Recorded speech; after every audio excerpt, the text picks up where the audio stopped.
Hello, this is Lauren Cornelius and I play Dodo Chapler on Doctor Who for Big Finish. You're listening to the Doctor Who Collectors Podcast. Keep collecting. They all say who is Doctor Who? Where is he from? What does he do?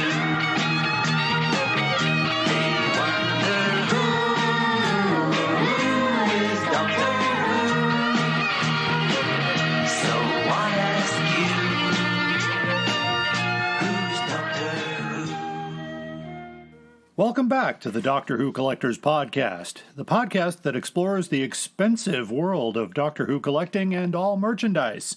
I am Larry Van Mersbergen, your host. I've been collecting Doctor Who now for 41 years. I had the honor of opening one of the first Doctor Who stores in Chicago that exclusively served Doctor Who fans. This was back in 1984, and we called it Bundles from Britain. Of course, things went on to bigger and better things over the years. I sold it to my partner, who started the Visions conventions and eventually Chicago TARDIS, and now runs a company called Alien Entertainment. That took a lot of years and continuation, but some of the bundles products are still with him. We were mentioned, of course, in a wonderful book called Red, White, and Who, the story of Doctor Who in America. A lot of good friends of mine wrote that, and Bundles from Britain lives on page 384. Every collector should have a copy, and you can find a convenient link to buy this on the front page of our website at DoctorWhoCollectors.com. We are a part of the Direction Point Doctor Who Podcast Network. You can find a lot of great Doctor Who podcasts at directionpoint.org. If you are a Doctor Who podcaster, join today and become part of the great ranks including Time Streams, Police Box in a Junkyard, the Doctor Who Target Book Club, Traveling the Vortex, and the Old Doctor Who Show. For more information, go to directionpoint.org. And of course, speaking of links, things I include in every episode, because of this particular podcast, you can start at any episode that you wish to listen to. Two great resources for collectors that are absolutely free include timelash.com. And when you go there, select the TARDIS library, and you can keep track of all of your Doctor Who books, vinyls, Betamaxes, videos, CDs, some calendars, and things like that. And you can set up a wish list or a want list.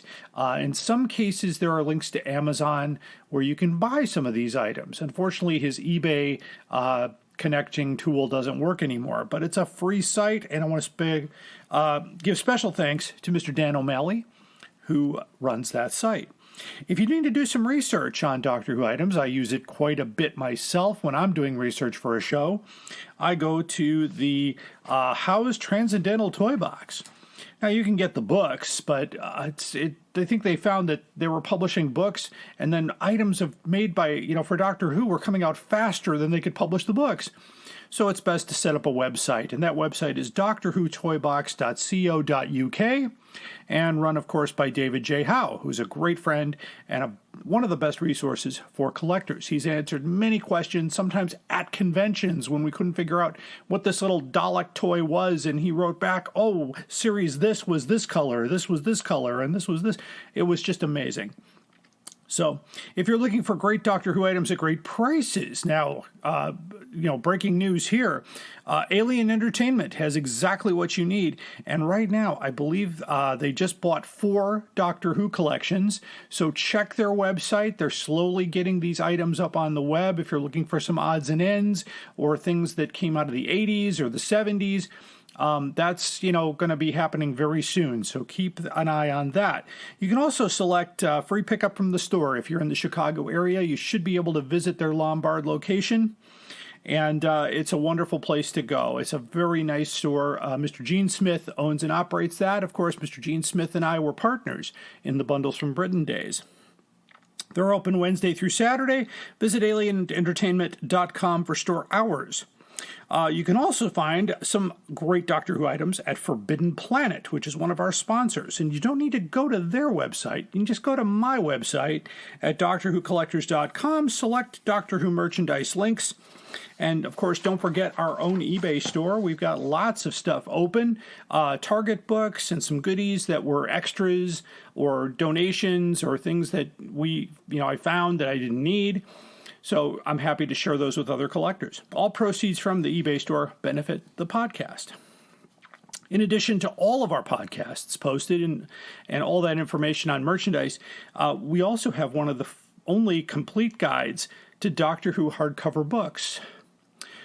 We list every book in publication order, including books that were published by Miller and White Lion and Nelson Doubleday and Aeonian and Amarone. So it's important to have a complete guide to all those classic hardcovers. Now that Chicago TARDIS 2021 is behind us, we are now counting down to TARDIS 2022. The guests we have so far listed are Sylvester McCoy, the second Doctor, Fraser Hines. I think he comes with every convention these days, but you've got to meet him if you haven't already. He played Jamie McCrimmon, of course. Jason Haig Ellery, the CEO of Big Finish. If you have any Big Finish questions or ideas or things like that, he's the guy to talk to. And just added was Sophie Aldred, who played Ace in the original series and will play Ace again in the last episode of Jodie Whittaker. So keep ChicagoTardis.com bookmarked and, of course, experience the best Doctor Who convention in the Midwest. I am, of course, their collecting expert and the official collecting expert for Chicago TARDIS. I do the collecting panels when there's availability room in the schedule, and so far I've done it 4 years running. If you missed any of those, you can see what it is I do, because in 2020 we did a virtual convention, and the first panel up was Doctor Who Collecting, and you can watch this video for free either on the Chicago TARDIS YouTube or Facebook page streams, or go to YouTube and select and search for Doctor Who Collectors Podcast. Find our channel. Our podcasts are posted there in some select videos. On our playlist is the Doctor Who Collecting video from 2020. Special thank you to our sponsors. We've already mentioned Forbidden Planet, and don't forget Bags Unlimited Incorporated, our sponsor for collection protection. You can find more there at bagsunlimited.com. We get small percentages of sales from Forbidden Planet items on our webpage, and those, of course, benefit the podcast. Another link I want to share with you real quick here is to get the latest books, of course, from Telos Publications. That is, of course, David J. Howe. And we recently did his New Who Adventures book, and we had him on the program for that. And, of course, new books by him, we will have him back. He's a wonderful, he's now a follower of us on Facebook. So, if you haven't followed us on Facebook, Twitter, Instagram, currently on Instagram, we're running the covers of all the classic hardcovers in publication order. We're slightly ahead of the podcast episodes, but we like to throw in the added thing of what the story reviewed at, because the stories in the hardcovers are the same as the paperbacks. And if you're buying them to read them, which, I've read a few of my hardbacks, of course, the print's larger, it's a little easier on my eyes. You might want to know what you're reading. So here's what's going on. Of course, I've talked about Chicago TARDIS. Hopefully I will be presenting in some way there. Usually I do. But you can also catch me at Doctoberfest, which is in Indianapolis, Indiana, on Saturday, October 22nd at the Holiday Inn in Canby, Indiana, also at the Who North America. I will also be collaborating with the Whoseum, which is sponsored by Who North America in collecting, and so we'll see you there.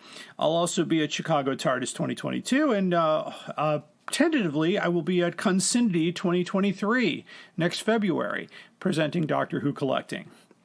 So here's what's new to the collection. Usually every podcast, starting last one, I believe, I'm trying to just let you know what's coming into my life and my collection. So recently, since the last podcast, I got a very nice copy, vinyl 12-inch record called Variations on a Theme, which is by John Nathan Turner, presents 4 different Doctor Who themes. It's very cool. I also just received Out of Time 3, the CD from Big Finish. That's where the 10th Doctor meets the 6th Doctor. It's a great story. I won't give you any spoilers there. I got an ex-library copy of The Talons of Wing Chiang, which sadly was not in time for today's main story, which is about 1978 hardcovers. It's one of those issued. This particular copy, though, has the first few pages ripped out, so it starts right with the story on Chapter 1, so the title page and the copyright pages are missing. Technically, that makes it a book that is illegal to sell, but, I guess the cover is still there. And the dust jacket's in mint condition, so it's really not a bad find. I also have a nice ex-library copy of Enlightenment that came in. It's in really, really good shape, very little wear and tear. It's a shame I couldn't find one of those in this country because I used to sell those, but they all sold out. So that's how that goes. If you would like to share with us something new with us, of course, you can post it to our Facebook page at Doctor Who Collectors Podcast, and or you can let us know by emailing us at drwhocollectorspodcast@gmail.com. So, on today's show, we continue our coverage of the classic hardcover books with the year 1978. Long time ago, and as always, my guest will be Tony Whitt. I want to thank our patrons. If you'd like to see exclusive video material, including today's episode with Tony Whitt, although Tony doesn't appear on camera himself, the hardcover books that we show and the covers we show do. So go to our Patreon page at patreon.com/Doctor Who Collectors Podcast altogether and select the $15 level or above. If you want to just do 1 month, pay $15, watch all the videos, and then quit, go right ahead. But that money does help keep us on the virtual air. Of course, Tony is the host and producer of the Doctor Who Target Book Club. So we want to thank him for supporting us and our efforts as well. So, moving on. If you would like to support us elsewhere, we can be supported at Podbean. So you can go to drwhocollectors.podbean.com and click the Become the Patron button to support us at any level. And speaking of money, we are still raising money to bring Doctor Who legend Peter Purves to our podcast. He, of course, traveled with the first Doctor and played Stephen Taylor. He also went on to be a presenter on the show called Blue Peter. Lots of Doctor Who episodes and things that happened on Blue Peter as well. But he traveled with the Doctor for a brief time, also played 2 roles in The Chase. If you didn't know that, you might want to look that one up because he played a cowboy figure in the first episode before becoming Stephen Taylor in the 6th. But we're looking to raise, and this is a true story here, we're asking to raise exactly what his agent is asking for, which translate in US dollars to $271. So that's all we're asking for. We're not trying to get rich on this project. We just would like to bring him on. And the reason they're asking for this is that, Peter Purves is a retired actor. He doesn't get a lot of money in from his projects, a little bit from here and there, but we want to support our aging Doctor Who actors and keep them going, of course, so we don't want to leave them behind. So I would love it if one person just came on and said, here you go, here's $271. I want to hear Peter Purves. That would be great. You can just go to our website, drwhocollectors.com, click donate. There's a PayPal donate button there, and just put Peter Purves in the box there, wherever it says, what is this for? Make sure you send it to us, as a donation, so there are no fees attached. And of course, we'll mention you as a sponsor of that podcast. Our theme song is Who's Doctor Who, composed by Barry Mason and Les Reed, performed by Fraser Hines. Also on that recording, we have Jimmy Page playing guitar from Led Zeppelin. By the way, Mason and Reed, either together or individually, also wrote other songs, including Love Grows As My Rosemary Goes, It's Not Unusual, and Everybody Knows. Fraser has told me that this is a great song that never got popular by 2 expert songwriters and some amazing musicians on the recording. You can hear this podcast, of course, almost anywhere you get your podcasts, including Stitcher Radio, iHeartRadio, Amazon Music, Audible, and Podbean, and wherever other podcasts are provided. We are a Direction Point Network podcast at directionpoint.org. We're going to take a quick break, and after the break, we will, of course, have our collection protection main story and most outrageous offer. Stay tuned.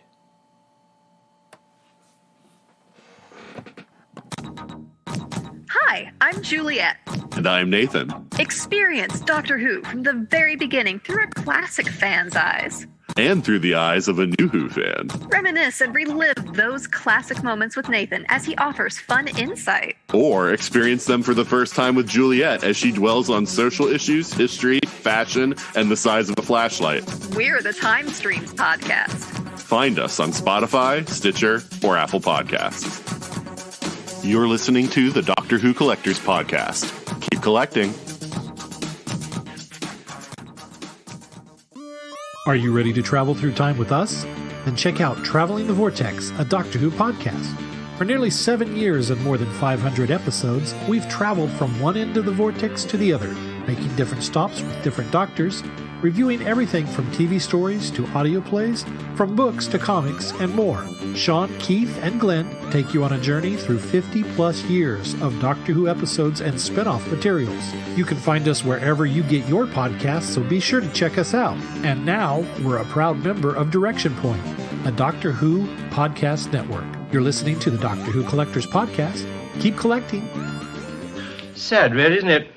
People spend all their time making nice things, and other people come along and break them. And now it's time for Collection Protection. Collection Protection is, of course, brought to you by Bags Unlimited Incorporated.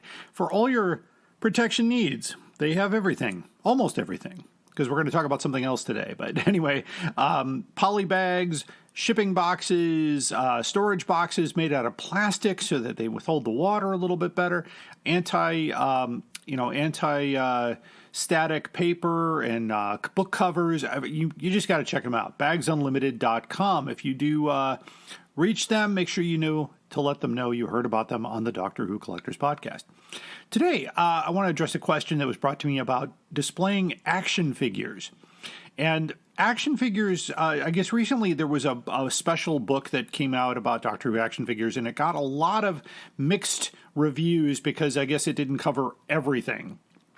But it's hard to cover everything. I mean, we try to, we went out to do a classic hardcover guide, and I'm finding out new information all the time. There were proofs that were done of books that never got printed that people have in their collections. And so we're trying to make sure we add all of that information as they come in. Well, today I want to talk about action figure display. And so what was my advice for that? And so what I really like are these transparent doll stands. You can get them at Amazon.com. They're by Glitchy. That's Qlychee. You can get 10 transparent stand holders. And then you can also get them in various sizes, too. There are some that you can get them for up to 35 millimeters to 16 to 22 inches. And, you just basically, the doll sits in there, and there's a little kind of a holder at the top to keep the doll standing straight up if you want to display them. I also use one for my my original sonic screwdriver from Spirit of Light. It's the first sonic screwdriver that was ever made. It still works without the packaging, though, because the packaging was pretty flimsy. It was a plastic bag with a cardboard thing at the top, made in Taiwan. I don't remember what they sold for, but I got it back in 1985. And it's a nice way to display that, so it's not laying down on a shelf, that kind of thing. You can use them for other things as well. I've got a couple of those Patrick Troughton model kits that were put together, and they sometimes do stand on their own, but it's nice when they have a little bit of support. So if something happens or you knock a nail into the opposite wall, it doesn't fall down and break. So the doll stands, like I say, you can also find them at Hobby Lobby. You can find them and distribution. Just Google doll stands, transparent doll stands for display holders and all that. And those are really nice. You can also get them in black or transparent. I like the transparent because they don't show. But that's how you would display your action figures. I have a few, not very many. I never, got heavily into those, but I have from Dennis Fisher. I have a Doctor Who, Tom Baker. I have a Leela and a Cyberman, and I've got a Jodie Whittaker action figure still in the plastic package, so that's going to stay there. Anyway, thank you for your questions. If you have a question about collection protection, I know we are planning to do a video edition for our Patreon to repairing a dust jacket. I have a 1965 Dutch hardcover of Doctor Who and the Daleks, and the dust jacket needs a little bit of attention, and you can do that with special tape that you can buy at Bags Unlimited. It's book tape. It's very safe. It's acid free, and it will make it'll basically take care of small tears, any chips in the dust jacket to kind of make it so that it can last longer. It doesn't devalue the book at all to take care of it. In fact, some of the book covers that I've encountered from ex-library copies have kept the dust jacket in mint condition. So, thank you so much for listening. This has been Collection Protection. Up there is the scanner. Those are the doors. That is a chair with a panda on it. Sheer poetry, dear boy. And now it's time for the main story. This is a continuing coverage of our classic Doctor Who hardcovers that we've done now for at least 3 previous episodes. We've covered the years 74, 75, 76, and 77. Those are the imprints of Universal Tandem, which happen to include Allen Wingate and Longbow. So today we start in 1978, where the Allen Wingate imprint has been completely lost or gone or whatever they did with it. And we start now with Longbow W.H. Allen, which is also a head scratcher since they reserved Longbow in the past for reprints. But the first few books out of the shoot here have Longbow on the spine. And so we'll go from there. So that's what's going on. W.H. Allen takes over the imprint and will, by the middle of 78, will be the only imprint on most of the Target books, with the exception of one final reprint in 1979. So it begins strong like previous years and ends weak like previous years. So it's not sure as we go forward. We don't know what kind of management was going on during this time, that they were pushing a lot out the door fast and then, we can't afford to publish anything in December. I'm not sure, but we'll figure that out. There were 15 hardcovers published in 1978, and which were a total of 7 reprints and 8 new publications. Comparing that with the Target paperbacks, they had 8 new titles published, 3 reprints, and 2 non-novelizations. So again, the hardcover books are not keeping pace with the paperbacks. So just a brief history in case you're tuning into this one for the first time, because you can listen to these podcasts in any order. There's no continuation from the previous day. So there you go. A brief history. In 1975, Universal Tandem was sold by UPD to the British conglomerate Howard and Wyndham. And the company was renamed Tandem Publishing Limited before being merged with the paperback imprints of Howard Wyndham's general publishing house, W.H. Allen, to become Wyndham Publications Limited in 76. During 77 and 78, the Wyndham identity completely got phased out, and Tandem was completely phased out in 1980. Surviving titles from the backlist are now published under W.H. Allen's principal paperback imprint, Star Books. The Target imprint survives until 1993, though in its later years it was used exclusively for Doctor Who novelizations, and today the Target logo is used on BBC publications of newer Target books. The Allen Wingate imprint was forever retired at the end of 1977, and the W.H. Allen imprint, like I mentioned before, runs until 1988. Of course, anytime I mention Doctor Who novelizations, I have an order here signed by the Milwaukee Time Lords that I need to bring on our Doctor Who novel specialist here, the wonderful host of the Doctor Who Target Book Club podcast. Tony Whitt is with me. Welcome back, my friend. Well, thank you for the wonderful host. I'm not sure I fit that bill, but wonderful podcast I will definitely take. Well, I've never been unhappy with any of the Target Book Club podcasts. They're always something I push to the front of the line when one comes out. I give Joe Scarborough a break and I go to the Target book. So it's really a wonderful thing. And of course, I do want to give a quick shout out to the Milwaukee Time Lords. You can find them on Facebook and other locations. They gave me such a warm warm welcome when I presented Doctor Who Collecting at Consinity, which was hosted at the Milwaukee School of Engineering. It was, let's say, a few weeks back now, and it was really nice to get that kind of reception. And they have a big, strong following for a fan club, and that's a wonderful thing. So I wanted to give them a special shout out. So anyway, that's, just going through here, the publication of 15 books is 2 less than last year. And we've got one that I'm not including in the count, which is an American hardcover, which is where we're going to start with. Typically, what I do here is I'll talk about the book. I'll talk about its value, what it is. If you happen to be watching this podcast by being a Patreon subscriber, first of all, thank you for subscribing. If you're not seeing this and you're going, how do I get there? You need to visit us on our Patreon page. And just go to Patreon, search Doctor Who Collectors Podcast. We do come up in the search pretty fast. And you can just subscribe at the $15 level, and you can see this wonderful interview, including all the covers that I'm going to show and any visuals that come up in the conversation. So there we go. It's of course, when pages don't turn, that is the sign of a live podcast. So these hardcovers, of course, are extremely sought after today, and it even gets better because, Tony, I'm going to ask you to hang on at the end of the podcast for the most outrageous offer because you're going to love it. Okay.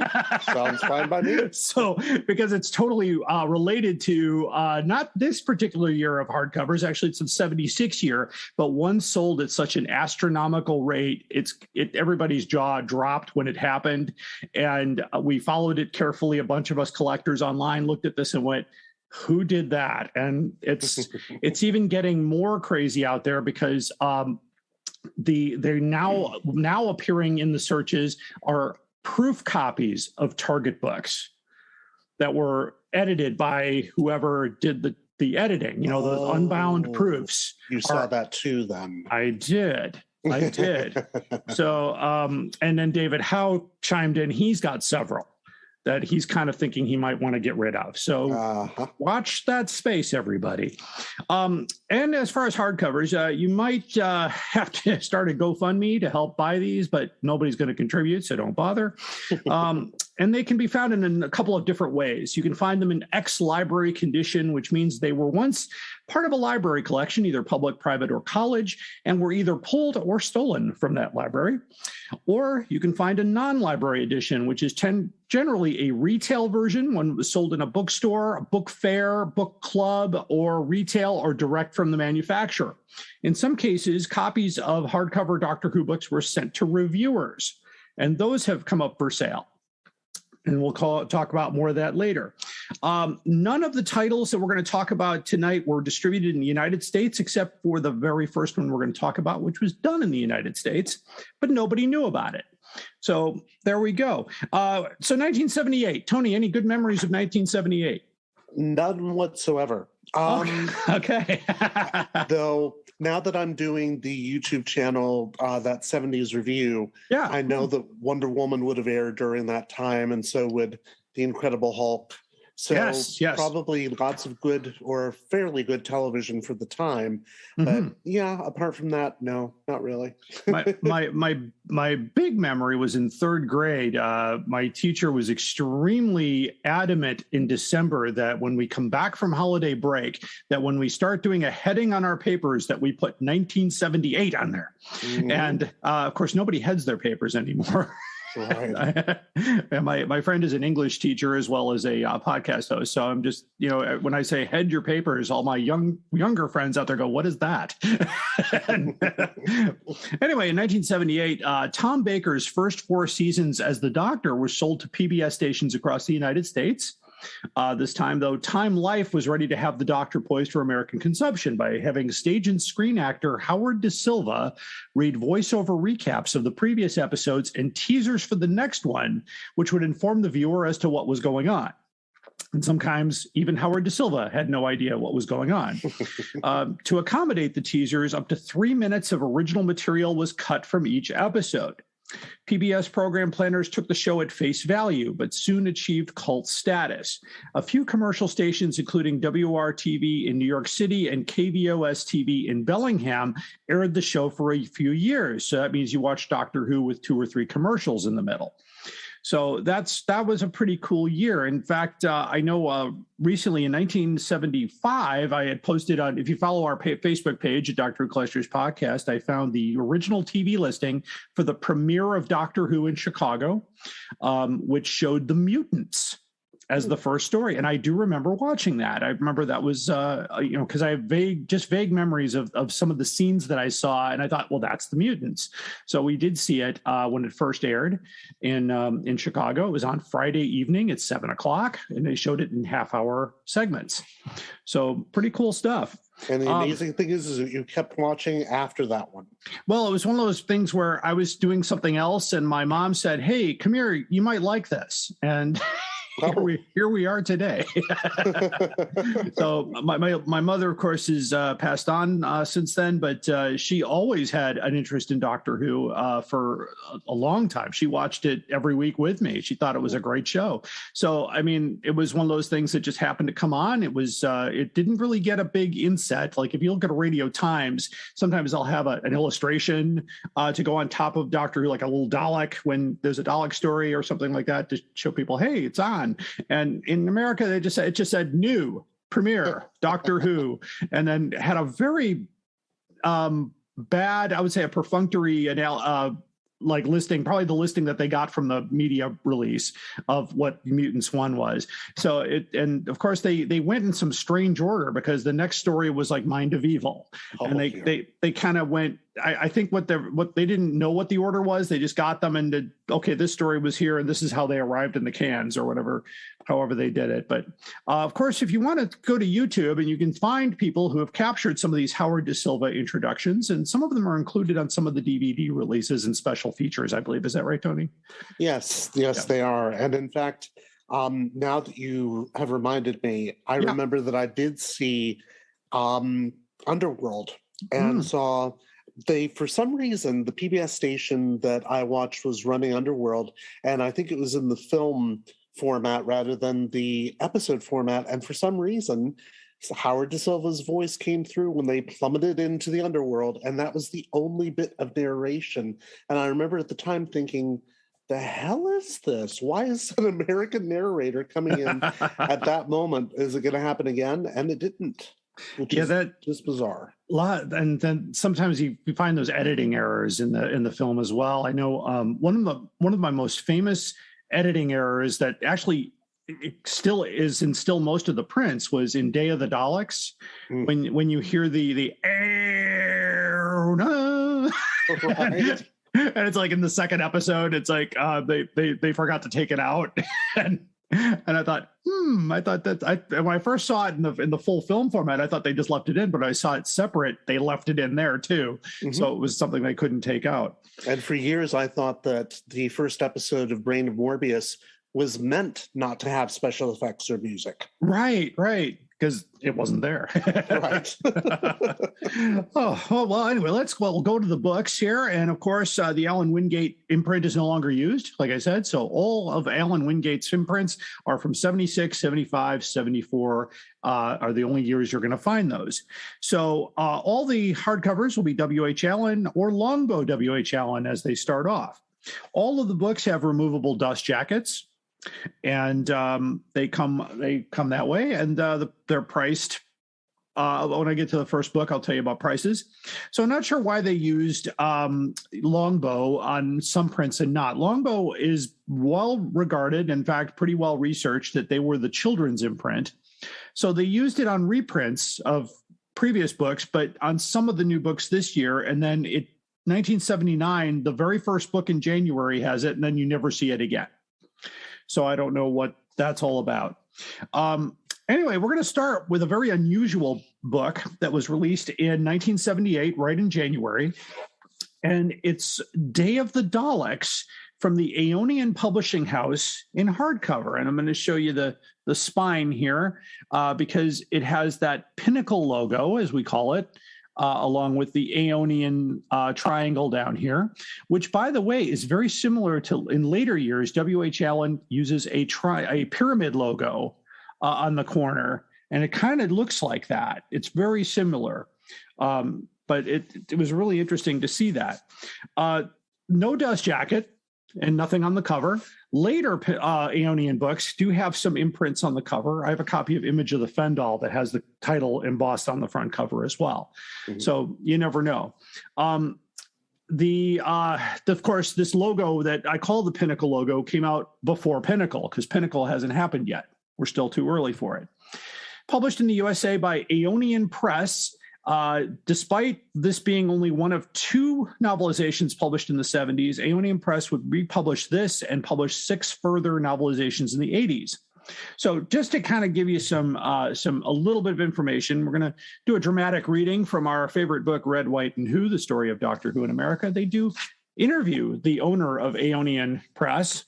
I know Stephen Hill had told me that he had talked to him, and he wasn't very clear on some of the facts, but they start off by saying around 1979, a small reprint publisher known as Aeonian Press in Mattituck, New York, printed 2 limited edition hardcovers by Terrence Dicks, The Day of the Daleks and Doctor Who and the Giant Robot. Both were limited print runs, about 300 copies each, and many reference sources mention the existence of Day of the Daleks, but they omit Giant Robot. Well, Giant Robot does exist. I do have a copy. And for a long time, these books were available on Amazon as new publishing, because I think I paid $19.99 for this one. So now, of course, it's gone. Right. You can't find them at all. But it was the best kept secret of a publication, because nobody knew about it. And I certainly didn't know about it in the 80s. I didn't know about it until maybe 5 years ago. So have you been aware of these Aeonian publishing, Tony? Oh, you had mentioned them before in a previous podcast, I believe. But apart from that, no, I've never seen them. So. The title page has that logo in a little bit better, but clearly a logo that was shared with Pinnacle. I don't see it mentioned in Red, White, and Who how that happened, but it does say in here that this work, to keep available uncommon titles, we have limited this to 300 copies. Now, it is also rumored that more than 300 copies were done. We have no idea. So it's hard to trace. The company no longer exists. In fact, it got sold to somebody else who renamed the company Amaron, which is why if you look this up somewhere, you might see it as Amaron instead of Aeonian.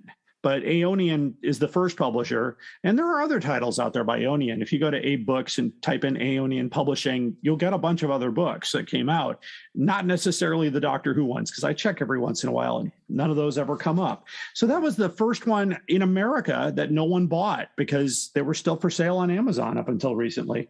It's a really interesting thing. So going over to W.H. Allen, the first book out of the gate here, we get a reprint. And it's a second edition of the Dalek Invasion of Earth, which I'm not going to show because we actually went through that one already. So this reprint, not easy to find. Good luck. I don't have one. I have a first edition. I do not have a second. So good luck in finding that one.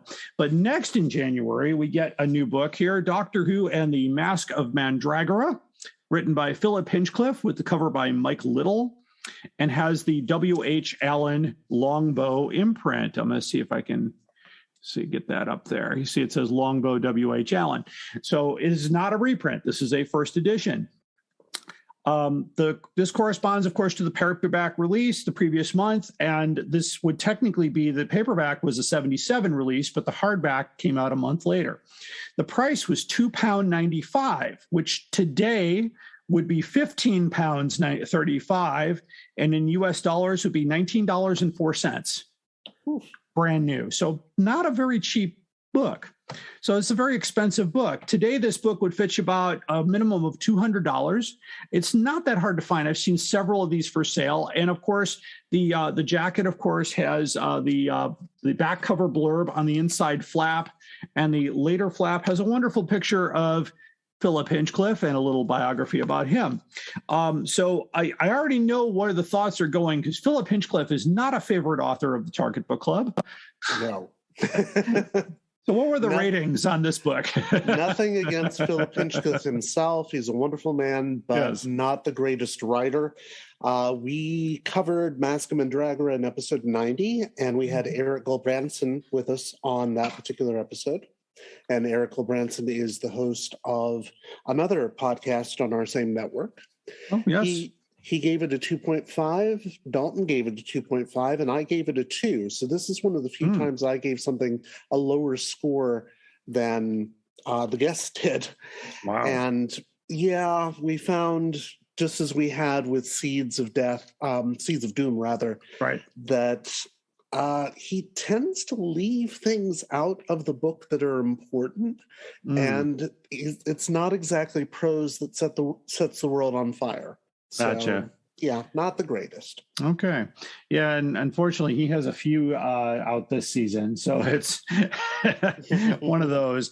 And next in January, we have reprints. By the way, folks, on the reprints, we're not going to ask Tony to do ratings because they've already been done. Just look at the previous episodes, or if you need to, look up those episodes of the Doctor Who Target Book Club. You can find out more at directionpoint.org, the network we both belong to. So the next book is a reprint of Doctor Who and the Pyramids of Mars. And I actually have the reprint here. This is a second edition of Doctor Who and the Pyramids of Mars. And it has that Longbow, it's hard to see the camera there, Longbow W.H. Allen by Terrence Dix. We're not sure if the sales supported these reprints or they couldn't keep pace. But titles, just noting that titles that came out in paperback a few years ago, such as Day of the Daleks and the Cybermen, will not be published in hardcover for a few more years. So I was not sure why they didn't get a hardcover treatment with the original artwork on the cover, which would have been nice to have, but they didn't go that. Instead, they started reprinting books like The Pyramids of Mars. Now, there's nothing really, the back of the book is blank on both the first and second editions, so you have to look at the spine. It'll say Wingate on the sign. If you're looking for a first edition, it'll say Longbow W.H. Allen if it's a second printing. And of course, the first page of the book does say here, first published in 1976. Second impression, 1978. So you can find out more about that. And that is a wonderful Chris Achilleos cover, by the way. And when we talked to Sadie Miller on the program, this is one of her favorite covers. And I don't know if Chris Achilleos' shop is open yet. I know they were reorganizing and trying to get somebody to take over that, because he did it all himself.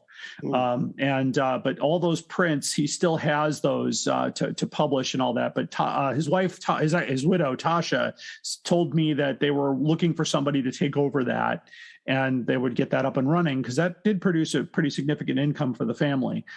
And I told Sadie that make sure we can get you, hopefully we can get you a copy of that poster, because there's not too many covers that feature Sarah Jane.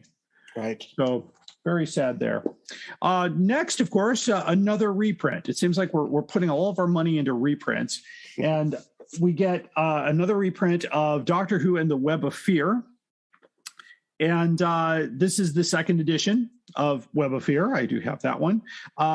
They just, it's just one of those things. They the same price as everything, same exact dust jacket, except for the Longbow W.H. Allen on the spine. So that's that wonderful Chris Achilleos cover of the Web of Fear. So there we go. Next, we have a page that is upside down. Anyway, that Web of Fear, if you're looking for a second edition, I've seen it for $200, slightly more in any condition. So you just keep looking out there, keep your search handy. By the way, if you do an eBay search, and eBay is kind of a murky water these days, but you can do a specific search for W.H. Allen, Longbow, Wingate, and then save those, and then find an email address that you don't mind having lots of email go to, because eBay will send you lists of those searches every day. And I have a few set up myself just for research, but you will get listings. Like, I'll know when a new W.H. Allen book comes out. I'm like, that's going for that. So it's a good way to keep up on that. Next, we get a new book, finally. Doctor Who and the Face of Evil by Terrence Dix, with a cover by Mike Little. This time around, January, pretty big month. So a new budget. And I always think that Simpsons episode where Homer runs for trash collector and the guy that plays the incumbent is Steve Martin, but he has this whole musical number with new, shiny new trucks and new uniforms, and the mayor comes in and goes, "You've successfully blown your entire budget in one day for the year." Simpson, you idiot! You spent your entire year's budget in a month. Your department's broke. Oh no! So I don't know if that's the case, but we did get a new book here. The book is by Terrence Dix. We love Terrence Dix. They've got the blurb in the front part there, and of course it's the same photo of the late Terrence Dix here. And the book is by, I'll just slide it forward slightly here so you can see that it is a blue cloth bound book. And this one's in pretty good condition, actually. This is a non-library copy, by the way. So lucky to get a hold of that. What was the score on this one, Tony? That was episode 93. And for that one, we were all impressed by it. In fact, Dalton gave it the lowest score, but he gave it a 3 out of 5. Oh. Allison gave it a 3.5, which is unusual for Allison because that's high for Allison. Yeah. It is. Yeah. That's the same score that I gave it. Okay. Because we were all very impressed with that book. It translates to the page extremely well. And this is one of those situations. In fact, we've just had 2 Louis Marks stories back to back, and it tells you what somebody who can actually novelize a book can do with a Louis Marks script, because I think it's Louis Marks actually. Yeah. But Louis Marks did Mask of Mandragora, and you wouldn't know how good that script is based on Philip Hinchcliffe's book. Whereas Face of Evil, yeah, that's also Louis Marks, and it is an incredible book. Oh, good. Yeah, I love Louis Marks stories. I mean, I believe he did Planet of Giants. Mm-hmm. And Day of the Daleks. We did not like Planet of Giants. Yeah. Okay. Anyway, on the collecting side, you expect to pay about $250 for this book. I have seen many copies surface in the last few months. eBay and Abe's Books both had copies in both library, ex-library, and non-library edition. Not sure. People are starting to clean out their collections now. I think word has gotten out that the hardcovers are bringing in big money. And so we go to February, which has no releases. We're tired. You're getting February off. We just did 9 books in January, so we'll take it away. However, the Target side does release Doctor Who Discovers the Conquerors. So that was the February release for Target. So no Target novelizations in February either. So that was a slow month for everyone. By the way, if you're interested in learning about Doctor Who Discovers the Conquerors, you can find out an also other non-novel in an episode titled Unusual Target Books. And that's episode 34, also joining me with Tony Whitt. So you can go back and read about that. So that takes us to March of 1978. And I have a very interesting copy of Doctor Who and the Horror of Fang Rock. And this is interesting. It's by Terrence Dix, cover by Jeff Cummins. And let me explain. This book would be issued with a removable dust jacket, but this is an ex-library copy, and this particular library laminated the dust jacket to the book. So it looks like a hardboard book. There's no flap. In fact, the inside flaps are gone, but I had not noticed that when I got it until I saw it. I'm going to show you the inside of the back here. You can kind of see where they folded over and glued it. And it's all glued together. They actually cut it off a little bit because you could see the Longbow W.H. Allen was cut off at the end, so they could basically laminate this down. So it's a completely laminated book. There was no safe way to remove it, so I thought I'll just leave it. It seems fine. This particular book here, basically, I don't know. I know I've read this and I did enjoy it, but what did the Target book think? For that one, episode 96, and in fact, it was not long after the last one. Dalton gave it a 3. Allison gave it a 3. I gave it a 4. And we were all across the board fairly impressed by it. I was most impressed by it because whenever Terrence Dix is novelizing one of his own scripts, it's generally a very good book. That's not always going to be the case. I'm looking at you, Five Doctors, but it does happen. I think Five Doctors was a different animal, though. Oh yes, because there was numerous rewrites with that, because originally, they had Tom Baker in there, and then he's like, no, I'm not doing it. Oh, gotta change the entire thing. So otherwise we'd have to have him parachuting into the tower, because they used every entrance to the tower for the other doctors, including Transmat. So that would be, how does he get in? Through the sewers or through the, I don't know how they would have done it. Anyway, if you find a copy of this as it's supposed to be with the dust jacket and all that, you might pay a little more. I've seen it for $500 or more. This copy cost me $20 US. So I've had it for a number of years. In fact, I think I had this book before I knew it had a dust jacket, because it looks like a laminate book. And we don't do laminate books for a few more years yet. So it's an interesting, I like showing this one off because it's a real interesting way that library copies have. It's like I have a Pinnacle copy of Seeds of Doom that's technically a hardcover, because they did the same thing. They bound it and then laminated the cover on top of the book. So I just thought it's interesting. I love interesting things. Next, of course, in March, we've got a reprint, Doctor Who and the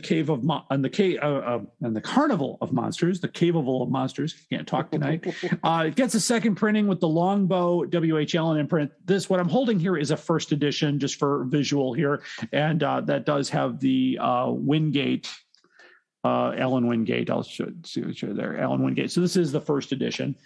The first edition, of course, has as a blank back cover, just like the second edition. So you have to look at the spine to know what you're doing. If you're looking at it at first glance, especially if it's in a bag and you can't open it, or the person selling it won't show it to you, that's how you can tell it's a second edition. The second edition, of course, has that. Same price of £2.95. And we're not going to get a rating on this because we've done it already. Expect to pay a little bit for these. The Carnival Monsters reprints are not very easy to find. The first editions are popping up right, left, and center. So about $100 to $150 for a first edition, $300 or more for a second, because we're not seeing them. So that's that copy there. Next, of course, we get another reprint, and I don't own a hardcover edition of this one, but the Seeds of Doom gets a second printing. Another cover featuring Sarah Jane here in the corner. That also, same exact thing as the Carnival of Monsters. It has a Longbow W.H. Allen on the spine. So Longbow doesn't mean a reprint in the early part of this year. I'm not sure what the decision was to go into that. And of course, there is no information in the Target book by David J. Howe regarding that. He doesn't really handle the hardcover is going to get a cursory overview in that book. And I asked David about that, and he said there just wasn't a lot of information, because we're going back to the 70s and a lot of that stuff's gone, or it's he got lucky with the New Adventures because he worked at Virgin. He knew everybody, and they were getting ready to throw things out, and said, "Hey, David, you want this box of artwork?" He goes, "Yes, I do." And of course, a lot of that artwork made it into the book, which is a wonderful book. We talked about that a few episodes back. So if you want to learn about the New Who adventures, so that was the Seeds of Doom. So that's exactly it. So since many of the books have Longbow on the spine, the practice is not consistent. And that's something that we notice as collectors. You would only notice this, by the way, if you keep your books in publication order. A lot of people don't do that. The popular thing to do is to keep them in story order. If you're a Target book collector and you're putting them in numerical order, I have bad news for you. It's not going to work very well, because I've got 2 Target books in a box back there that have 2 different titles and the same number. I noticed that. I'm like, they've got the same number. So it's so not a very good idea, but I keep everything in publication order, because there is a method to that madness, because in that particular year, the logo was a certain color, the titles were certain, the covers were a certain thing. So just my preference. But that was, of course, this particular Target book was a reprint, I believe. This is a 1978 edition. Next, we do get a new book in May. So there are no books in April. So they probably used up all the resources. There are no evidence that the reprints sold very well, because the decision to end reprinting happens in January of 1979. So they do not reprint any more books. So it's what's really going to confuse you is when we get later on in the years, I think in 1986, when Time and the Ronnie comes out in hardcover, and in the corner they have first edition stamped on the cover. That's the only edition. They never reprinted it. So it's first edition of the first edition of this. And it's like, okay, yeah. After 1979, they're all first editions. They're only the only edition. So we do get a new book in May, and that's Doctor Who and the Tomb of the Cybermen. I have a copy of that one. It's a nice cover by Jerry Davis. The cover is by Jeff Cummins. It matches the release date for the Target book, has the same cover art. And what's interesting about the cover art is, of course, if you've seen Tomb of the Cybermen, these are not the Cybermen. This is actually a scene from Revenge of the Cybermen. And there was the working theory, at least I asked Christopher Stone about this. He's a Target book collector expert out there. And he said that during the 70s, they didn't want to put something on the cover that the fans today might not recognize. Mm. So the Cybermen, these are the Cybermen that the Tom Baker generation would recognize. And even the later generation, these are almost the Invasion Cybermen as well. But to show a Tomb of the Cybermen that might be too far back to go, for people to be confused about the Cybermen. So they did that. This is, it'll have W.H. Allen Longbow on the side there. Let's see if I can get that into focus. There we go. And is, of course, by Jerry Davis. And that has a picture of Mr. Davis in the back flap. This is an ex-library copy. Not very many non-library copies out there. And, of course, the book, the theory, I would tell you about that. So anyway, Tony, what was the rating on Tomb of the Cybermen? This goes back for you, I know. Yes, it does. It goes all the way back to episode 36. Oh, wow. And we had Jenny Ingersoll on for that one. She gave it 3.5. Dalton gave it a 3.5, Allison gave it a 2, and I gave it a 4.5 because even though I may have some personal problems with Jerry Davis myself, the actual writing, except for, the Celestial Toymaker book, which it's rumored that he didn't actually write anyway, his writing is generally glorious. The second Doctor Who novelization I ever read was Doctor Who and the Cybermen, which confused the hell out of me because I was like, wait a minute, if it's Doctor Who and the Cybermen, doesn't that mean it's the first story with the Cybermen? And right. No. So when I finally got around to this one, I thought, oh, okay, things are making a bit more sense now, and this is really well done. Right. And then, of course, I was always confused in the canon of Cybermen is Telos Planet 14? Yeah. Because the Wheel in Space thing comes up as we've seen you on Planet 14. Well, or Invasion, actually. The Invasion, he talks about Planet 14. I'm like, is that it can't be the moon base because that's the moon. It can't be South Pole, that's the Earth, or maybe Earth is Planet 14. I don't know. So there was always a big confusion about that. But I always have this memory, though, when I was in college, my brother calls me up and says, hey, I'm watching Tomb of the Cybermen. Hey, you're totally lying to me because that story's lost. He goes, no, they found it and they put it on VHS right away. So I go home for that weekend and I'm just watching this with my jaw dropped that I thought I'd never see this story. It was a very interesting story to watch. And it just, and whenever I talked to Fraser Hines about it, he said it was one of his favorite stories to do because there's so many gags in it.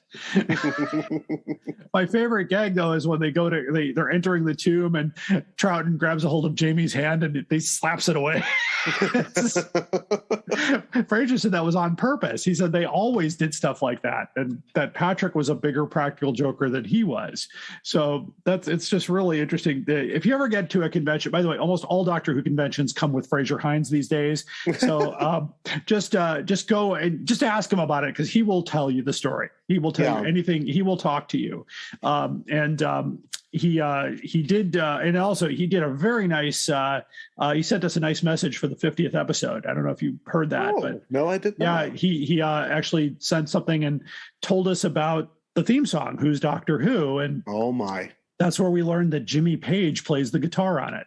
Oh, wow. Yeah. Okay, that's amazing. So I'm like, okay. And of course, Les Reed and Barry Mason wrote all the songs for Tom Jones. He had many hits, It's Not Unusual, and all those tunes were written. Of course, then this is the biggest song that never made anything. And it had all these heavy musicians on it. I guess some other guy, somebody Whitehead, played drums, who was with the a group called Lady Marmalade, which was a Scottish. Yeah. So there's that, and then Jimmy Page of Led Zeppelin played on it. And I'm listening to this, going, that guitar's all over the place. Now it makes sense. And Fraser was like, it was the biggest flop they wrote. Well, It's still not the biggest flop ever done of a Doctor Who single with a huge amount of musical talent behind it, because Doctor in Distress is coming down the pike. Oh, yeah, that's true. And I still have my 12-inch version of that. And I remember, and there's a video. Go to YouTube. Yeah. It sold well, but it's still a flop as a song. Oh, yeah. Especially if you want to hear Anthony Ainley sing. Or poor Nicola Bryant. Nicola Bryant, yeah. She just not great. And Colin Baker does okay. Yeah. I've got to I got to get Colin to sign my record next time he's in town. It's just one of those things. It's like we did We Are the World, Feed the Children, and Doctor in Distress. Well, that takes us to June of 1978. So on the anniversary, we are recording this episode in mid-June. So we get a book called Doctor Who and the Time Warrior. I do not have a hardcover edition, although I have one on the way. Found one. Okay. Wasn't too bad, too. It was about $120. So I thought, okay, that sounds good. And the cover, of course, by Jeff Cummins. He did a lot of the artwork that year. It matches the Target book release. It came out at the same time. This book is still on the Longbow WHL and imprint. Not easy to find, but if you're persistent, like I am usually, one will pop up. And it did. Before this, I haven't seen one in 25 years. And my original estimate of my notes here was $600. So no, I'm changing that. You can find one for as little as $125. So not too bad. It is also a very favorite story of mine, as being the first appearance of Sarah Jane Smith. And first time you see a Sontaran. And they're still relevant today. Anyway, this is, of course, Terrence Dix. So what was the official rating on the Time Warrior? Okay, that was episode 69. Nice. Yes. And the weird thing about this one is that the prologue, which is the best part of this book, is actually written by Robert Holmes. The story goes that Robert Holmes took the commission and went ahead and started writing it, and then realized, I really don't want to do this. So he handed it over to Terrence Dix, which is why that prologue is glorious, and the rest of the book is Terrence Dix. So based on that disconnect, Allison gave it a 2. Based on how good the prologue actually was, Dalton gave it a 3.5, and I split the difference and gave it a 2.75. And it's like a 6-7 page prologue too. So yeah. Oh, it's lovely. Yeah, just and I actually liked the story. I remember, it as being, of course, the final season for John Pertwee. It was a very nice story to watch, and a very young Elizabeth Sladen, who actually, but prior to that episode, played a cop on a TV show. She played a WPC in a drama series.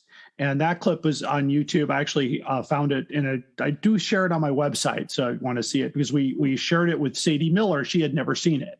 Oh, wow. So it was one of those, we're still going back and forth, because I asked Sadie, did she keep anything from the series? And she goes, yeah, there were little things in that, and we weren't sure, but people contacted us, do you have anything for a charity auction? Anything she took from the set? And, and I said, if you ever get a chance, you're at your dad's place or whatnot, take pictures of things, and I can help you identify them and at least tell you what you got. So she's going to do that soon when she goes home. But yeah, she's still very close to her father, Brian, a wonderful guy. And Sadie, of course, is amazing. If you get to meet Sadie, just, take advantage of it. She's a wonderful lady. And so that's the Time Warrior. Going on to July of 1978. So we get Doctor Who Death to the Daleks. And it's one of the first books where it doesn't say Doctor Who and, by the way. So they just go Death to the Daleks. And I love this exploding Dalek. This is another artist by the name of Roy Knipe, or Knipe, Knipe. I don't know much by him. It's a very colorful cover. This was actually a Target poster that you could buy back in the day without the title, but it just had the Doctor Who logo and the exploding Dalek. It was a very popular image. I don't have the hardcover. It's a very difficult one to find. It is on the Longbow WHL and imprint. It matches the release date for the Target book, but it gets a price increase to £3.25. That's £15 today, or $18. So it had a little bit of a price increase. So with the high price and sales declining, the question comes up, why are we still putting out a hardcover edition? But they do for several. The hardcover run ends in 1988. So that's, question we'll never be able to answer, because W.H. Allen itself is no longer around. This just makes no sense. But with Tandem, they usually do the hardcover and the paperback at the same time, and sometimes they don't. I'm not sure what the financial choices were here. Just on a note on the story, it is not a very good story on TV. It was very as a Dalek story, it's one of the lowest ranked in my book as far as that goes. There's a lot of bad Dalek acting in it. There's a lot of bad acting in it, for that matter. What about the novel, Tony? Well, we were not impressed. That was okay. 72. Yep. Allison gave it a 1.5, which is not unusual. Dalton gave it a 2. In fact, I have an asterisk beside that score, so I have a feeling that he said something along the lines of feeling that it was the worst book we'd ever read, which is interesting because he was on Planet of Giants. Okay. And I also gave it a 2 because that's the problem with Terrence Dicks sometimes, that if he is given a script by somebody that he, I wouldn't say didn't like. If he's given a script to novelize by somebody who he had to work with but had some difficulties with, such as Terry Nation, then he's not necessarily going to go out of his way to add new stuff to it, because Terry Nation never did. And Death to the Daleks is very much a retread in many ways, and some of the stuff in it is just not great. So, yeah. Well, if you're watching the episode, watch carefully. There's a scene where a Dalek is going along, and you can see the the tracks in the desert that the Daleks are on. It's really quite it's really hard to watch, and also the visual of the Dalek through the scope, that their eye stalk. Apparently, you think they'd have better vision, but I thought it wasn't very good. Mm-hmm. But anyway, moving on to July. Again, no new titles in July, but we do get a reprint of Doctor Who and the Ice Warriors. And this is the second edition to Doctor Who and the Ice Warriors. It is a non-library copy. Special thank you to Dale J. Santos, who got this one for me. They made quite a few of these. And this, of course, has the same, this is a Brian Hales. And so there's a picture of Brian Hales on the back cover there. That would be it for July. And we've already done this book. So if you need to find out more about that novel, you can go back in time and look up a Target Book Club, or look up the episode we did this. I believe it was 1976. And I am correct. 1976, the first edition came out. So that's that. And August and September, I think they sent everybody home because no books were published in either month. In the Target world, only Planet of the Spiders gets a reprint with a new cover. So they get rid of the old Achilles cover and they do a new cover, which has the spider and the blue crystal on the cover. That's the one that most people have seen. So we shoot all the way to October of 1978 and we get another reprint. So all the time off, and we just, let's just do another reprint. So they do Doctor Who and the Brain of Morbius, and this is what the cover would have looked like. This is a first edition Target. They changed the color scheme in newer reprints. I know this background is no longer orange; it's white, I believe. So this copy, very hard to find, and it's likely on just the W.H. Allen imprint. They stopped using Longbow after the Ice Warriors, so there was no decision, no press release, nothing to say, okay, we're just not going to use Longbow anymore. That's not sure if the Longbow imprint went away. They just stopped using it. By the way, an edition of the Brain of Morbius reprint, you could pay at least $500 or more for a copy if you can find one. I have not seen one, but let's see. I just heard the other day, Gene Smith contacted me, said he bought 4 collections this summer, and he's got a whole bunch of hardcovers. So he's going to send me a list tomorrow, and we'll see what's in there. That's what he does. And by the way, speaking of Gene Smith and that, just some breaking news into the studio here. Alien Entertainment is opening a second location, and they're opening it on the north side of Chicago. I don't have a location yet, but it's close. It's in your neighborhood, Tony. Yes, so amazing. so all that that's it kind of makes sense because he said he was on this he was on a trip where he was buying a bunch of I don't know if you ever see that show on the Discovery Channel where this guy drives this old truck and he goes to antique stores in the South and he finds things that are absolutely worth a fortune, pays like little money for it, and that's what he goes out there and. And I know I've referred people to Gene before too, but by the way, if you want to get rid of your entire Doctor Who collection, just contact Alien Entertainment. Go to alienentertainment.com, hit the contact button, and you will get an honest appraisal and a good price for your collection because he will buy the whole thing, lump sum, lock, stock, barrel, whatever you got. Does everything make it to the sale floor? Not really. He says he does end up throwing away stuff, but it's the stuff that I think he bought an entire collection just to get the chess set. Bought an entire collection just to get a Dalek coin box that he's going to make his entire investment back with that one sale. Wow. So that's how good he's always been that way since I've known him, and we go back to 1984. So that's just amazing. Anyway, moving forward, here in October, we get a new book, Doctor Who and the Sontaran Experiment by Ian Marter. I do not have a hardcover, but this is the cover in Target format. The cover is by Roy Knipe. The Target edition will not be out until December of this year, so the hardcover comes out by a few months earlier. Longbow is completely off the spine, so it just says W.H. Allen. No logo yet, but just the W.H. Allen. Same price of £3.25. This title is a little bit more difficult to find. There is one copy that I've seen for sale for $248 on Abe's Books. So if you're interested in that, go for it. It's still out there.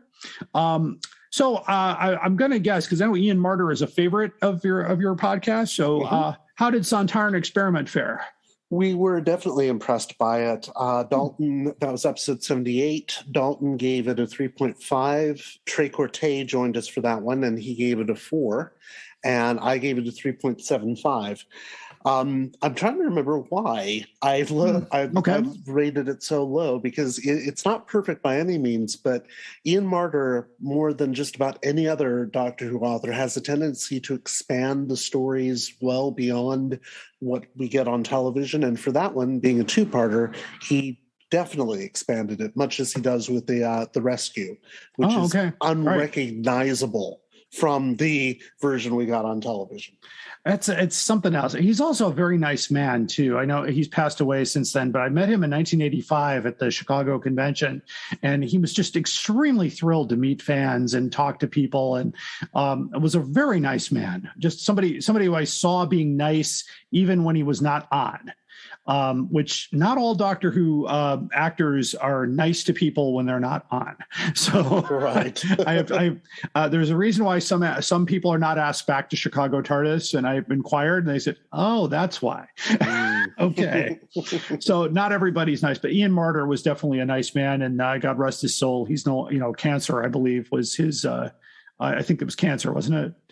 Either that or complications from diabetes. I'm not quite sure. I don't remember, but I'm not going to quote anything there. If you need to look at, we'll check our facts and we'll insert something if we need to. But I just remember, I thought it was cancer, but I could be wrong. Anyway, he left us way too soon. But I agree, because this is a pretty good sized book for a 2-parter.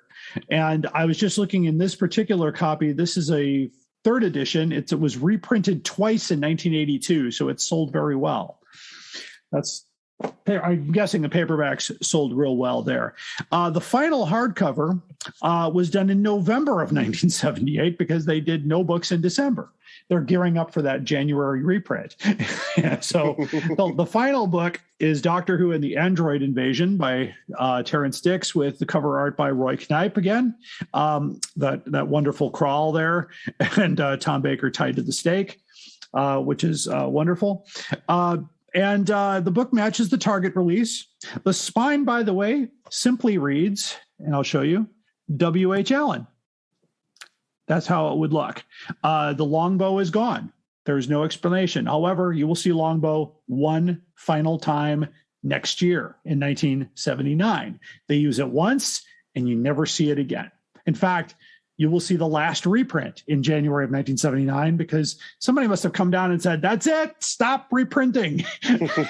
We're not going to do it. We're not making any money on this. But it's the targets are basically keeping us afloat. It's and I worked for a publisher for several years, and sometimes we had one product that funded the entire company, and we had a lot of other losing prospects. But that's and then, of course, this is a Terrence Dix book, and they use the same photo on the flap for Mr. Dix. This book, by the way, you can get it. I got this in my collection this past year for $100, so you might get lucky. And it's, I believe it's an ex-library. It's an ex-library copy. Where is it from? Humberside. Not sure where that is, but it's in really nice shape because I remember it came in one of those plastic covers, and I removed the cover, and the dust jacket is in mint condition. So that was, definitely a wise thing, since this book was probably put in the library back in 1978. So it's just amazing that you can do that. Anyway, what's the rating on this one? That was episode 86, and we had Danny Horn from the Dark Shadows Everyday podcast, not podcast, it's a blog. We had him on as a guest, and he's a crazy man because this is his favorite story. Oh. The reason why it is his favorite story is because it is the very first Doctor Who story he ever saw. That does hold a lot of weight for some people. Yes, it does. Yeah. With a story that's not very weighty, unfortunately. Yeah. So he gave it a 4. Okay. And Dalton gave it a 3. Allison gave it a 2, and I gave it a 2.75 because it's a serviceable novelization, but it's also, again, just like Death to the Daleks, a serviceable novelization of a story that doesn't have that much going for it to begin with.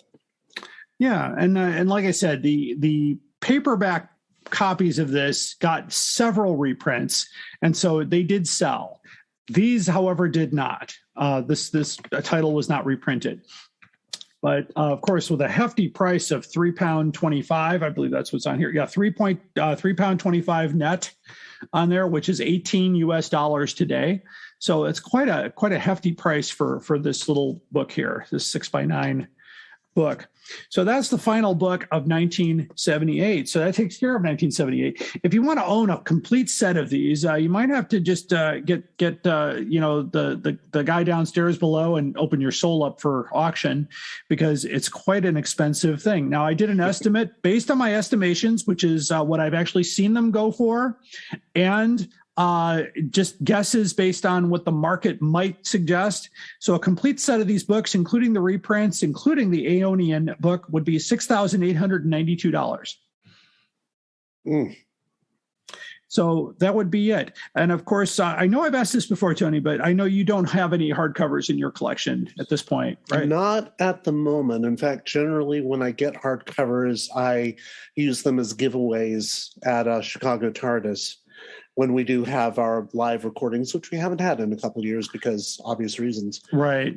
So right now I don't have any. And the main reason I don't collect them is because, as you have pointed out, they are very, very expensive.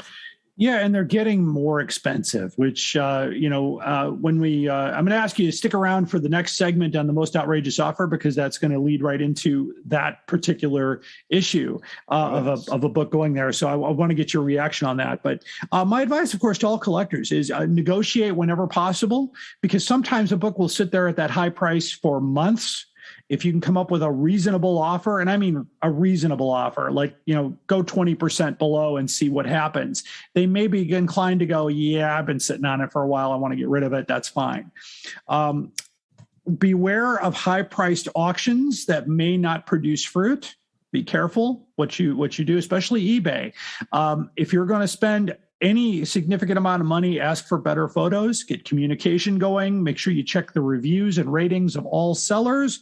If you're at Abe's Views Books, do the same thing. How long have they been selling for? Check to see whenever you go to a title in Abe's Books, you will find a link below. It says this book is also available for, and there might be a lower price. Check it out. You might get lucky, but also beware of the price gouging.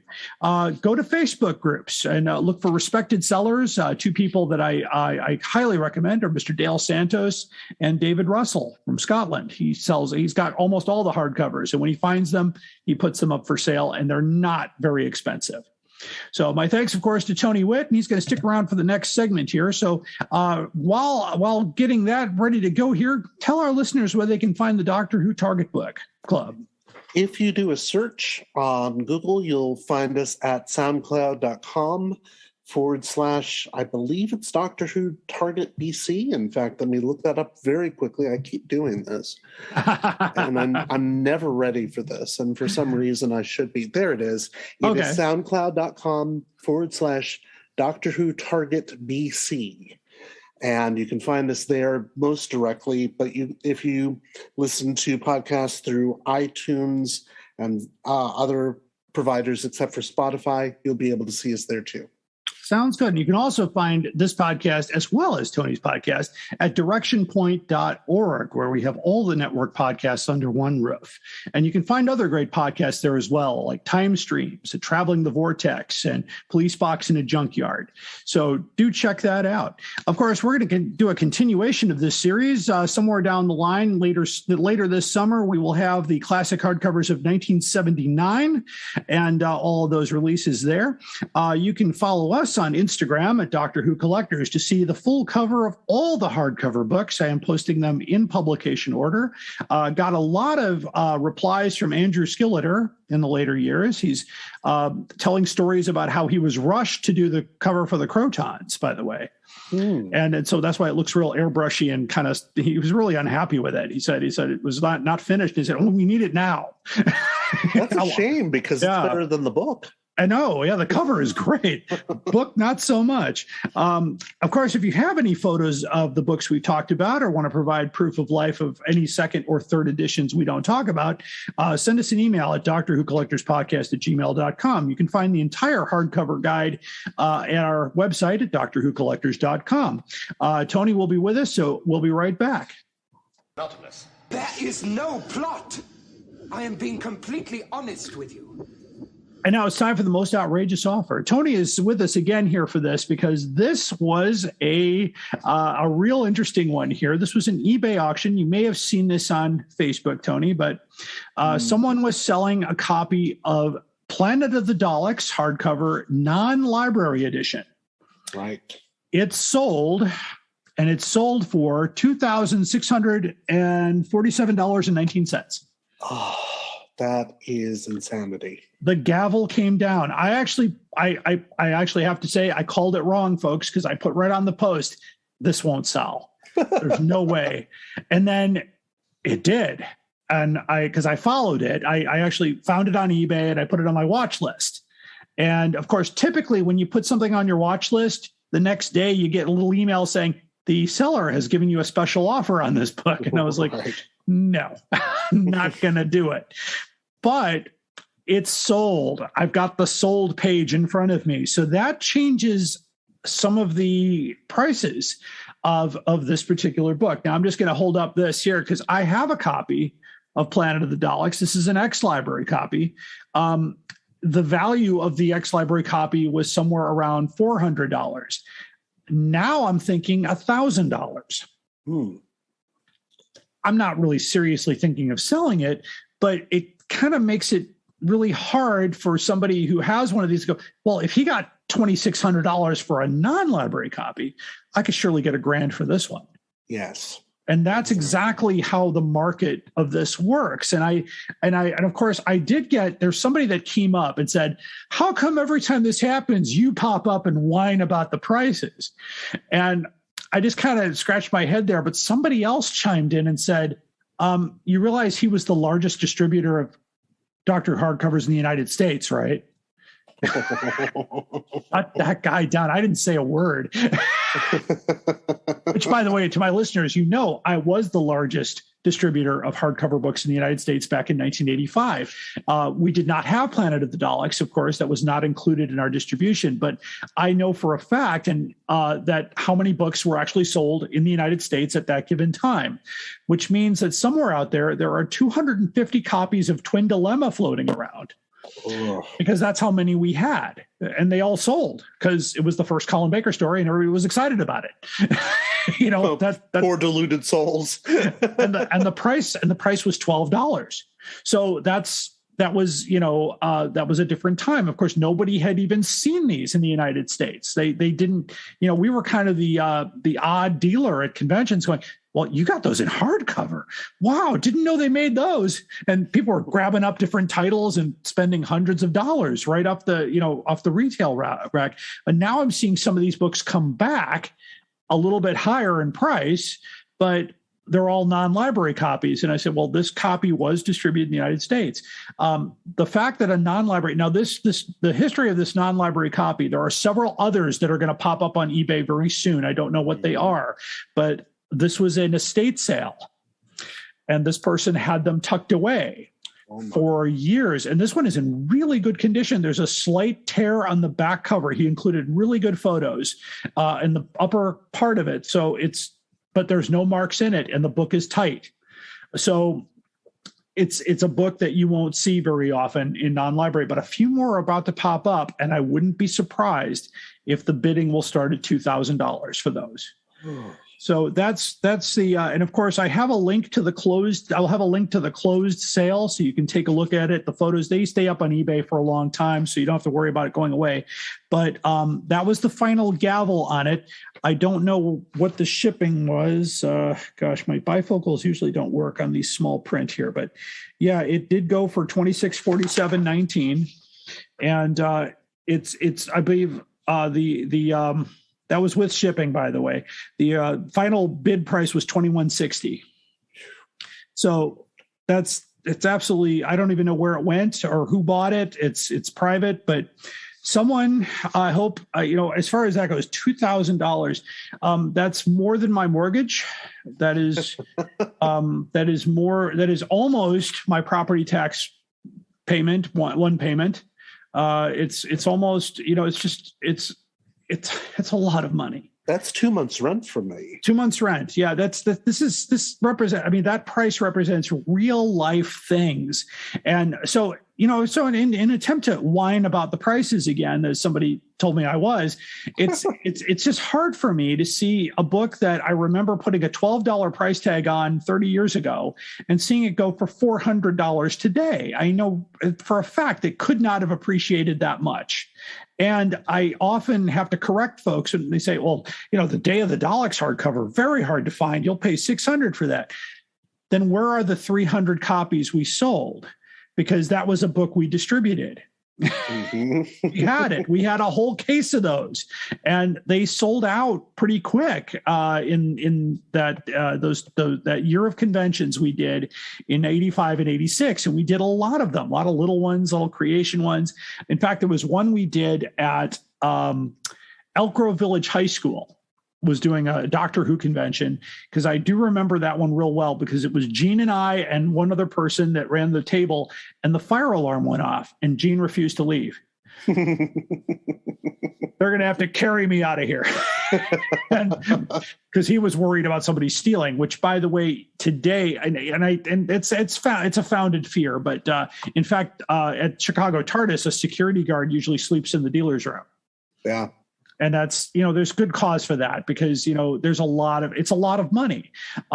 Doctor Who is big business. So that's the most outrageous offer. And that concludes the Doctor Who Collectors Podcast. I want to first and foremost thank my guest today, Tony Whitt. Thank you so much for being here, my friend. And thank you for having me again. Always a pleasure. You're welcome. And by the way, anywhere you get your great podcasts, you can find those out there. Direction Point is our network. On our next episode, I'm pretty sure this is going to be our next episode. We are going to do a discussion on Doctor Who plates and flatware. So it'll be a lot of fun because, believe it or not, the Royal Albert China put out 5 Doctor Who plates in the 1980s, and there have been several other people that put out plates over the years. I have some of them in the collection, and they also did flatware, picnicware, tablecloths, and anything that do with eating, and not including food, though. That's another episode. But we'll do flatware and plates in our next episode. So, of course, we'll also want to thank our sponsors, Forbidden Planet and Bags Unlimited, for their support. And don't forget that we're still raising money to bring Peter Purvis on the program. We were looking for $271. Just go to our website, click donate, put Peter Purvis in the subject line if you want to be part of that. That's what his agent is asking for, by the way. We're not looking to make money on that. And keep collecting. Direction point! Direction point! A Doctor Who podcast network.